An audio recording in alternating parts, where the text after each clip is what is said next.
I remember lying there, mostly in shock, while he threw some clothes on. He said, "Thanks, man." I was still in his bed. I'd spent an hour prepping, 30 minutes driving. I was there for maybe 5 minutes total. And I just thought, he doesn't even know my name. I've had plenty of sex in my life, but I've never felt more lonely. And that wasn't the first time, and I kept going back anyway. For years. But that specific hookup I still remember because I tried to establish some kind of connection when I got there. He let me in his apartment and I asked how his day was going, and he immediately pulled me in and started kissing, and he pushed me to the bedroom, taking my clothes off, and I let it happen. It was maybe 2 or 3 minutes in, and I could tell he was about to finish, so I asked if he could hold off for a bit, and he just completely ignored me and finished anyway. Then he got up, said, "Thanks, man," and so I just put on my clothes and left. It took me about 2 hours for a 5-minute experience. That's a pretty great deal. For him. There's the other side of this too. A few times I'd arrived, they'd seem hesitant, we'd talk for a few minutes, and then he'd tell me that I wasn't what he thought and that I should go. That felt different, but the same. You absolutely should not do anything you're not comfortable doing. But in both cases, I left feeling like I wasn't a person. It was just a to-go order that they could take or leave with no effort. I didn't just feel empty after the bad ones. I felt more lonely than before I got there. But I was a participant too. I kept doing something that made me feel worse every single time. And I didn't stop. The worst part wasn't feeling used. It was knowing I'd set myself up for it. Again, I've never been able to completely separate sex from my emotions. The best sex I've ever had has been when I'm in relationships, when I actually knew the guy and we were both caring about the other person's experience and trying to turn each other on and get them off, not just having an encounter focused on what I'm feeling. But gay culture has always pushed in a different direction, and that history matters because it's a history of adaptation and survival, and it helps explain how we got here. Because during the AIDS crisis, gay sex became life-threatening. We lost a generation of gay and bisexual men because a homophobic straight society ignored a public health crisis. But before and after that crisis, gay sex was protest and resistance against heteronormativity. It was freedom. And I want to acknowledge that history because what I'm about to say isn't a condemnation of it. It's that somewhere along the way, maybe with broader acceptance or maybe with the apps making it frictionless, we lost something. It feels like we took out the nutritional value. We made it all about the orgasm and we lost the journey to it. The oxytocin, the bonding, the actual human connection that sex is supposed to create, we optimized it away. And look, for a lot of gay men, this works fine. Some people can genuinely separate sex from emotion, and there's nothing wrong with that. That's just not me. And I've spent years trying to pretend it was.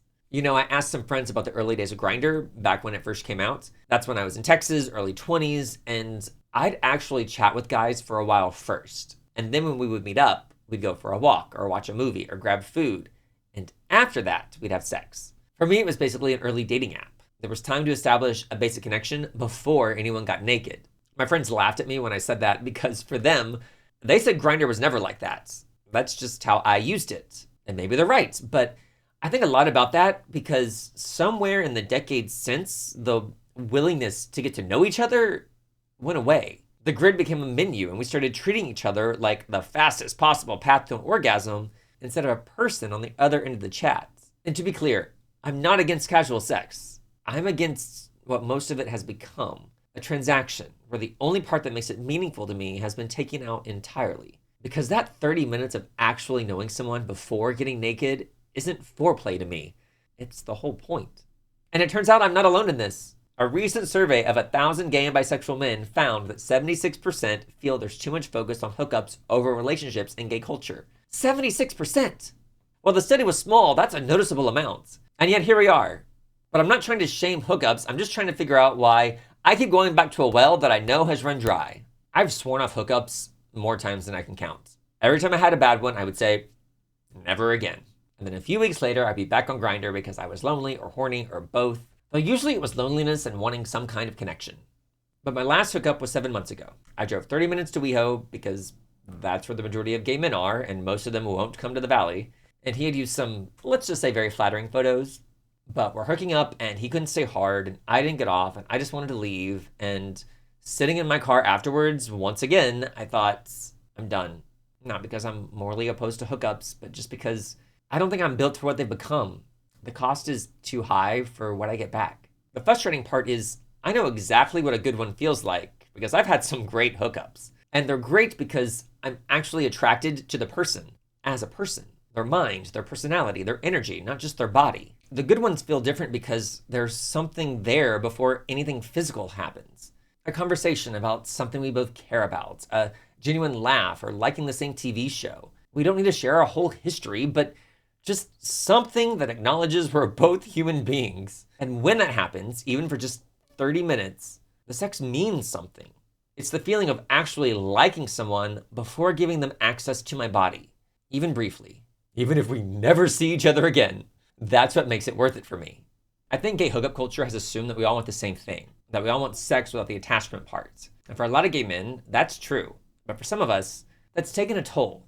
Maybe we spent years in a system designed for a different kind of person, wondering why we feel worse instead of better. And now I'm trying to figure out how to find what I'm actually looking for, the connection before the physical, the person before the body, in an environment that's built everything against it. For now, the answer is primarily just dating, which is what I've been doing.